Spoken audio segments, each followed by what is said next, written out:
नमस्कार, मैं हूं राकेश देवांगन और आज मैं आप लोगों के लिए लेके आया हूं। टॉपिक का नाम है रोसेनबर्ग रिएक्शन अर्थात रोसेनबर्ग अभिक्रिया, जो कि क्लास 12th ऑर्गेनिक केमिस्ट्री का मोस्ट इंपॉर्टेंट टॉपिक है, जो हर वर्ष बोर्ड एग्जाम में पूछे जाते हैं। तो इस वर्ष भी इस टॉपिक के 100% पूछे जाने की संभावना है। तो जो भी स्टूडेंट्स इस वीडियो को देख रहे होंगे उससे मैं यही कहना चाहूँगा कि प्लीज़ इस वीडियो को लास्ट तक देखिएगा, क्योंकि इस वीडियो में इसके बारे में डिटेल एनालिसिस कराने वाला हूँ और नोट्स भी बनवाने वाला हूँ। तो चलिए बिना देर के इस टॉपिक को स्टार्ट करते हैं। तो देखिए रोसेनबर्ग रिएक्शन, तो फर्स्ट ऑफ ऑल इस रिएक्शन के लिए एक ऑर्गेनिक कंपाउंड की आवश्यकता होती है, रिक्वायरमेंट होती है। जो ऑर्गेनिक कंपाउंड का नाम होता है RCOCl, जिसे मैं बोलूँ तो इसका नाम होगा एसिड क्लोराइड। ठीक है, अगर हिंदी में बोलना चाहूँ तो इसे मैं बोलूँगा अम्ल क्लोराइड। ठीक है, अब इस पर करेंगे हम लोग हाइड्रोजन गैस प्रवाहित, परंतु इसके लिए एक स्टैंडर्ड कंडीशन होती है कि जो हाइड्रोजन गैस प्रवाहित करते हैं वो एक स्टैंडर्ड कंडीशन में प्रवाहित होती है, तब जाके ये जो दोनों प्रोडक्ट आपस में रिएक्टेंट आपस में रिएक्शन करती है। तो इसके लिए कंडीशन जो होती है मैं आपको बताना चाहूँगा कि देखिए इसके लिए इसमें एक उत्प्रेरक लेते हैं, कैटालिस्ट लेते हैं, जो कैटालिस्ट का नाम है पैलेडियम, और इसमें एक कैटालिस्ट पॉइजन लिया जाता है। ठीक है, कैटालिस्ट पॉइजन लिया जाता है, उसका नाम है बेरियम सल्फेट। और इस पूरे जो रिएक्शन है, ये जो रिएक्टेंट है उसको आपस में रिएक्ट कराई जाती है कि इसमें उबलती हुई जॉइलिन माध्यम में, बॉइलिंग जाइलिन मीडियम। ठीक है, तब होता क्या है रिएक्शन, इसमें रियल में देखते हैं तो यहाँ का जो H है, यहाँ का जो Cl है और यहाँ का जो एक H है वो आपस में क्या कर लेती है, रिएक्ट कर लेती है, रिएक्शन कर लेती है और बना लेता है HCl। अब देखिए बचा यहाँ क्या, RCO, गौर से देखिए इसको, और यहाँ बचा एक हाइड्रोजन जो आपस में क्रिया कर बना लेते हैं एल्डिहाइड। ये कर देता है निर्माण एल्डिहाइड का। ठीक है, अब देखिए यहाँ वास्तव में रिएक्शन हुआ क्या कि इससे प्रोडक्ट ये बन गया। चलिए इसको मैं थोड़ा डिटेल से और बताता हूँ। जैसा कि आप सब जानते हो कि जो कार्बन की जो वैलेंसी होती है ना वो 4 होती है।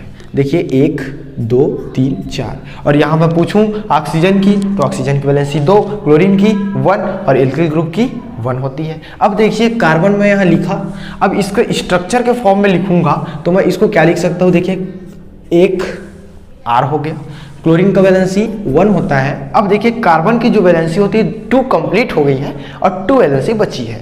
तो देखिए जो बची हुई 2 वैलेंसी है उसको पूरा करने के लिए जो ऑक्सीजन हमारे पास प्रेजेंट है वो यहाँ क्या हो जाएगी, जुड़ जाएगी। तो इस प्रकार एसिड क्लोराइड की जो स्ट्रक्चर फार्मूला होगी वो इस प्रकार होगी।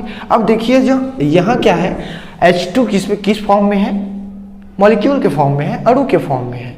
तो अब जानते हो कि 2 परमाणु 2 एटम आपस में मिलकर क्या बनाते हैं, मॉलिक्यूल बनाते हैं, अणु बनाते हैं। तो जब ये H2 बने होंगे तो इसके बीच में बॉन्ड होंगे, एक निश्चित बॉन्ड के तहत ये बने होंगे, अर्थात इसके बीच कोवेलेंट बॉन्ड होंगे। अब देखिए क्या होता है रिएक्शन, यहाँ जो कार्बन और क्लोरीन के बीच की जो बॉन्ड होती है वो यहाँ से क्रैक हो जाती है, ब्रेक हो जाती है। ठीक है, और इधर हाइड्रोजन के बीच की जो बॉन्ड होती है वो ब्रेक हो जाती है।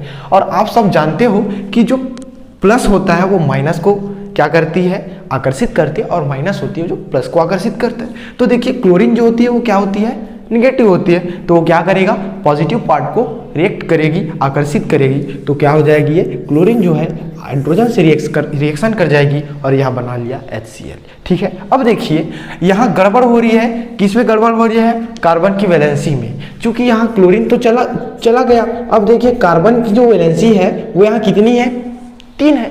अब एक वैलेंसी और इसको क्या करनी है, पूरा करनी है, जिससे कि कंपाउंड बन जाएगा और कार्बन की वैलेंसी भी पूरी हो जाएगी। तो इस वैलेंसी को पूरा करने के लिए जो एक हाइड्रोजन बचा है वो इधर आता है और इसकी वैलेंसी को पूरा कर देता है। क्योंकि हाइड्रोजन की भी वैलेंसी 1 होती है तो इसको भी रिक्वायरमेंट थी कहीं ना कहीं उत्पाद बनाने की, और कार्बन को भी रिक्वायरमेंट थी कि इसकी वैलेंसी को पूरा करने की। तो इस प्रकार ये जो है एल्डिहाइड का निर्माण कर देता है, और इसका सूत्र के रूप में देखें तो यही आ जाता है। बातें क्लियर है यहाँ तक, समझ में आई? अब देखिए मैं आपको बताता हूँ, ये तो बेस पॉइंट हो गया इस रिएक्शन का। अब इस रिएक्शन का जो नोट्स मैं आपको जबकि इस वीडियो के शुरू में ही बोला था कि इसका नोट्स भी बनवाऊंगा, तो कैसे लिखेंगे इस रिएक्शन को 2 लाइन हिंदी में भी लिखना पड़ेगा, तब जाके बोर्ड में नंबर मिलेगा पूरा मार्क्स। ठीक है, तो चलिए मैं बताता हूँ इस रिएक्शन का हिंदी में कैसे लिखे। थोड़ा सा मेरे साथ लिखना या मैं बोलता हूँ तो आप लोग लिख लेना, ठीक है? लिखोगे तो बेहतर होगा। चलिए देखिए, कुछ नहीं करना है, रिएक्शन को देख के आपको टोटली लिखना है, अलग से नहीं लिखना है। देखिए रटने वाला काम नहीं है, सिंपल। देखिए यहाँ क्या लिए थे, उत्प्रेरक पैरेलल में, तो सिंपल क्या लिखेंगे, पैलेडियम उत्प्रेरक तथा बेरियम सल्फेट उत्प्रेरक विष की उपस्थिति में उबलती हुई जाइलिन माध्यम में अम्ल क्लोराइड में हाइड्रोजन गैस प्रवाहित करने पर एल्डिहाइड बनता है अथवा एल्डिहाइड का निर्माण होता है। तो इस अभिक्रिया को रोसेनमुंड अभिक्रिया कहते हैं। क्लियर है यहाँ तक? चलिए, अगर इस शब्द में नहीं लिखना चाहते तो दूसरे शब्द में भी लिख सकते हो, जरूरी नहीं है कि सर आज इसमें बताया है तो यही सही होगा, ऐसा नहीं है। देखिए दूसरे शब्द में लिख लो, क्या लिखोगे, अम्ल क्लोराइड में पैलेडियम उत्प्रेरक तथा बेरियम सल्फेट उत्प्रेरक विष की उपस्थिति में उबलती हुई जाइलिन माध्यम में हाइड्रोजन गैस प्रवाहित करने पर एल्डिहाइड का निर्माण होता है। तो इस अभिक्रिया को रोसेनमुंड अभिक्रिया कहते हैं। बातें क्लियर है यहाँ साहब? ठीक है, चलिए अब इसमें कुछ मुख्य और बातें हैं उसको मैं बताता हूं। जैसे यहां देखिए बेरियम सल्फेट, क्वेश्चन यहां से आते हैं कि बेरियम सल्फेट उत्प्रेरक विष का कार्य करता है क्यों, इसको मैं बताता हूं आपको। देखिए अभी हमने आपको बताए, अब देखिए यहाँ का इसका स्ट्रक्चर फॉर्मूला बताए थे, तो उसी प्रकार एल्डिहाइड का भी बना लेते हैं। देखिए RC डबल बॉन्ड O और ये हो जाएगी H हो जाएगी। अब इसका अगले चरण में जो एल्डिहाइड है उसका अगले चरण में अपचयन करूंगा, अर्थात हाइड्रोजन से रिएक्शन कराऊंगा, तो ये क्या कर लेता है, जो ऑक्सीजन जो है एक हाइड्रोजन को क्या कर लेता है, आकर्षित कर लेता है और यहां निर्माण कर देता है एल्कोहल का। ठीक है, इस प्रकार एल्कोहल का क्या कर देता है, वो निर्माण कर देता है। तो एल्कोहल में इसका क्या कर दिया, अपचयन कर दिया, किसका, एल्डिहाइड का, जब बेरियम सल्फेट उत्प्रेरक विष नहीं लिए तब। इसी अपचयन को रोकने के लिए इस अभिक्रिया में अर्थात रोसेनमुंड रिएक्शन में बेरियम सल्फेट उत्प्रेरक विष का कार्य किया जाता है, बेरियम सल्फेट उत्प्रेरक विष का उपयोग किया जाता है ताकि एल्डिहाइड का एल्कोहल में अपचयन ना हो। तो 2 लाइन इसका भी आंसर लिख लो, मैं लिखा देता हूं। लिखिए चूंकि एल्डिहाइड का, ऐसा लिखना छोड़ो, पहला लिखो बेरियम सल्फेट उत्प्रेरक विष की अनुपस्थिति में एल्डिहाइड का एल्कोहल में अपचयन हो जाता है, इसीलिए इस अपचयन को रोकने के लिए रोसेनमुंड अभिक्रिया में बेरियम सल्फेट उत्प्रेरक विष का कार्य करता है। लिख लिए? चलिए, इस प्रकार आप लोगों का 2 क्वेश्चन हुआ, एक रोसेनमुंड रिएक्शन हो गया और एक दूसरा ये हो गया। अब तीसरा चीज मैं बताता हूं आप लोगों को, जो कि मोस्ट इंपॉर्टेंट, अभी जस्ट प्रीवियस ईयर के क्वेश्चन में आए थे कि क्या होता है जब। बच्चे पढ़ के तो जाते हैं रोसेनमुंड अभिक्रिया, परंतु क्वेश्चन आ जाते हैं क्या होता है जब।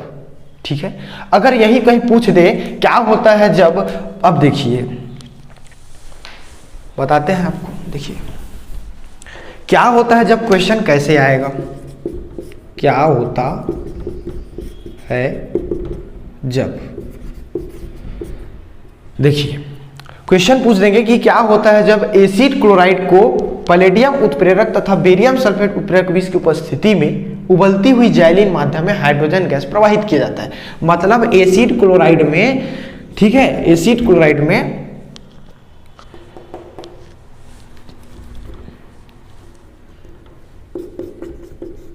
एसिटिल क्लोराइड में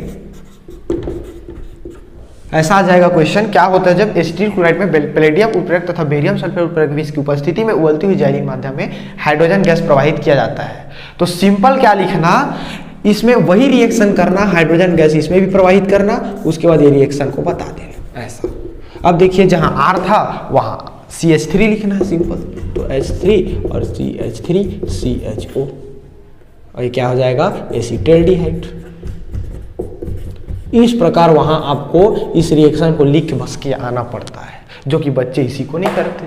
सो इस प्रकार मैंने आपको इस वीडियो के अंतर्गत, इस लेक्चर के अंतर्गत 3 चीज़ों को बताया। पहला रोजेनफूड रिएक्शन, उसके बाद ये वाला बेरियम सल्फेट वाला क्वेश्चन, और तीसरा है क्या होता है जब।